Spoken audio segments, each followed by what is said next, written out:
Hello नमस्कार साथियों, आप सभी का स्वागत है स्टडी बोर्ड के यूट्यूब चैनल पर। आज है 26 जुलाई और 26 जुलाई की करंट अफेयर्स की वीडियो में हम देखेंगे करंट अफेयर्स के महत्वपूर्ण प्रश्नों को, जो आपकी एग्ज़ाम की दृष्टि से काफ़ी हेल्पफुल होने वाले हैं। इसलिए वीडियो को लास्ट तक ज़रूर देखिए। वीडियो में आपके लिए क्वेश्चन भी पूछे हैं, जिसका जवाब आपको कमेंट करके बताना है। तो चलिए शुरू करते हैं पहले सवाल से। पहला सवाल दिया गया है, हाल ही में राष्ट्रीय आयकर दिवस कब मनाया गया?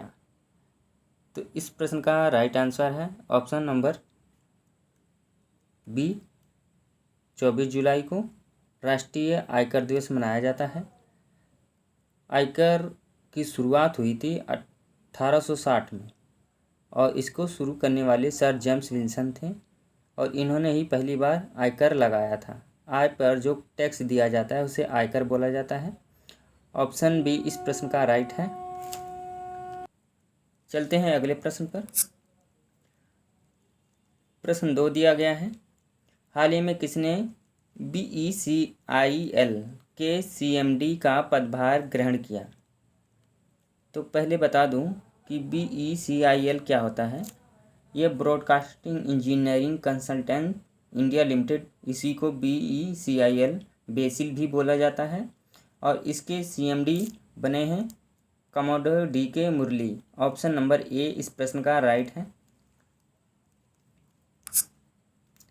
प्रश्न संख्या 3 देखते हैं, हाल ही में क्रिस्टन मिशेल को कि देश के अगले प्रधानमंत्री के रूप में संसद से मंजूरी मिली है? तो इस प्रश्न का राइट आंसर है, तो इसका right answer option number C में दिया है, एस्टोनिया। एस्टोनिया एक यूरोपीय देश है और इसकी राजधानी तल्लीन है, कैपिटल तल्लीन। चलते हैं अगले प्रश्न पर। प्रश्न संख्या 4 देखते हैं, हाल ही में कौन प्ले स्पोर्ट्स के ब्रांड एम्बेसडर बने हैं? तो इस प्रश्न का सही आंसर है ऑप्शन नंबर डी, उपयुक्त सभी।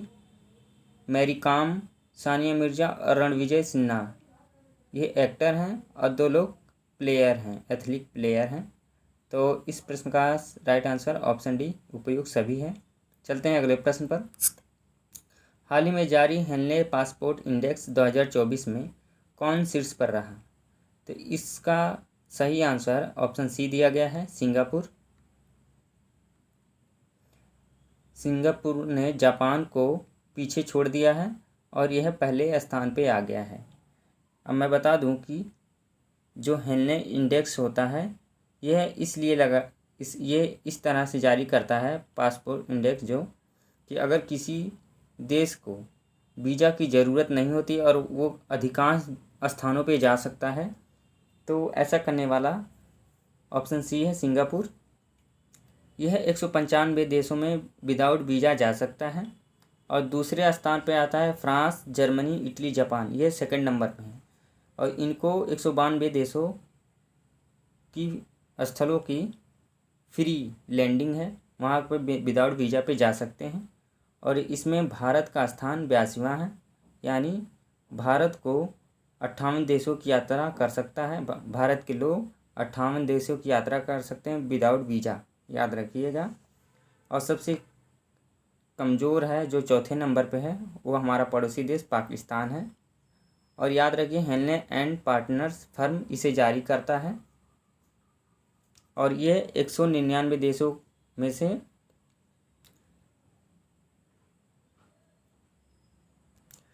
227 स्थलों को चुना गया है। चलते हैं अगले प्रश्न पर। प्रश्न 6 दिया गया है, हाल ही में जारी FAO की रिपोर्ट के अनुसार वैश्विक वन क्षेत्र विस्तार में कौन शीर्ष पर रहा? तो इस प्रश्न का सही आंसर ऑप्शन ए में दिया गया दोस्तों, ऑप्शन ए, चीन। चीन पहले स्थान पे आ गया है। FAO का फुल फॉर्म होता है फूड एंड एग्रीकल्चर ऑर्गेनाइजेशन और जिसका हेडक्वार्टर रोम में है। रोम कहाँ पड़ता है? इटली में। और मैं बता दूं कि अपने भारत में भी मध्य प्रदेश वन क्षेत्र में सबसे ज़्यादा है, फिर अरुणाचल प्रदेश आता है, उसके बाद छत्तीसगढ़ आता है, फिर उड़ीसा आता है और महाराष्ट्र है। ये 5 नाम याद रखिएगा। बढ़ते क्रम में पहला है पहले में सबसे ज़्यादा मध्य प्रदेश में, फिर अरुणाचल प्रदेश में, फिर छत्तीसगढ़ में ज़्यादातर वन क्षेत्र पाए जाते हैं। चलते हैं अगले प्रश्न पर। हाल ही में किस राज्य विधानसभा में एंटी पेपर लीक विधेयक पास हुआ है? यानी किस राज्य की विधानसभा में एंटी पेपर लीक विधेयक पास किया गया है? तो यह किया गया है बिहार। ऑप्शन बी इस प्रश्न का राइट है।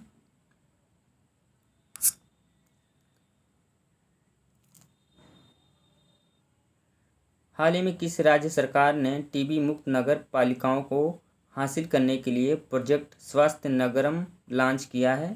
तो ऐसा करने वाला राज्य है तेलंगाना। ऑप्शन सी इस प्रश्न का राइट है। प्रश्न अगला देखते हैं। हाल ही में किसने परीक्षा में अनुचित साधनों को रोकने के लिए विधेयक पारित किया है? यानी एग्जाम में चीटिंग को रोकने के लिए विधेयक पारित किया है। तो यह किया है अरुणाचल प्रदेश ने। ऑप्शन बी इस प्रश्न का राइट है। प्रश्न 10 देखते हैं। हाल ही में मुंबई क्रिकेट एसोसिएशन के सबसे युवा अध्यक्ष कौन बने हैं? तो मुंबई क्रिकेट एसोसिएशन के सबसे युवा अध्यक्ष बने हैं अंजिके नाइक। ऑप्शन सी इस प्रश्न का सही है। ये 37 वर्ष के हैं और सबसे युवा हैं, और इन्होंने संजय नाइक जो थे इनको 107 मतों से हराया है। अंजिके नाइक ने किसे? संजय नाइक को हराया है। नाम में कन्फ्यूजन मत हुई है, अंजिके रहाणे से याद रखिए, अंजिके नाइक हैं। प्रश्न 11 दिया गया है। हाल ही में किसे फ्रांसीसी सरकार द्वारा सम्मानित किया गया है? तो फ्रांसीसी सरकार द्वारा राहब अल्लाना को सम्मानित किया गया है। ऑप्शन ए प्रश्न का सही है। फ्रांस के दूतावास में यह समारोह हुआ था, वहीं पे इन्हें सम्मानित किया गया है। दिल्ली में जो फ्रांस का दूतावास है वहीं पे। और इससे पहले शाहरुख खान, पंडित हरिप्रसाद चौरसिया और रघुराज, इन लोगों को भी यह सम्मान दिया जा चुका है।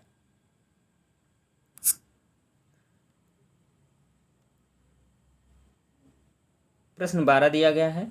हाल ही में कौन अमेरिकी सीक्रेट सर्विस के कार्यवाहक प्रमुख नियुक्त हुए हैं? तो यह रोनाल्ड एल रोवे जूनियर हुए हैं। ऑप्शन बी इस प्रश्न का राइट है दोस्तों। चलते हैं अगले प्रश्न पर। प्रश्न 13 दिया गया है। हाल ही में किस देश की संसद ने UNRWA को आतंकवादी संगठन घोषित किया?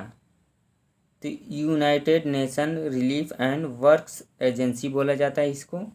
ये फिलीपींस के लिए कार्य करती है और इसको आतंकवादी संगठन घोषित करने वाला इजराइल है। ऑप्शन सी इस प्रश्न का सही है। और याद रखिए इजराइल की राजधानी पूछ सकता है आपसे एग्जाम में, तो इसकी राजधानी जेरूसलेम है, जेरूसलेम।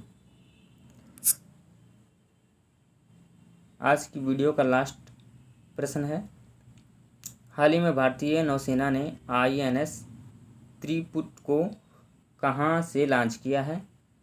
तो इसका सही आंसर है ऑप्शन बी गोवा। और आपको बताना है गोवा की राजधानी क्या है, कमेंट करके बताइएगा। अगर नहीं पता है तो मैं अगली वीडियो में आपको इस प्रश्न का जवाब दूंगा। आज की वीडियो यहीं तक, मिलते हैं अगले वीडियो में। जय हिंद, जय भारत।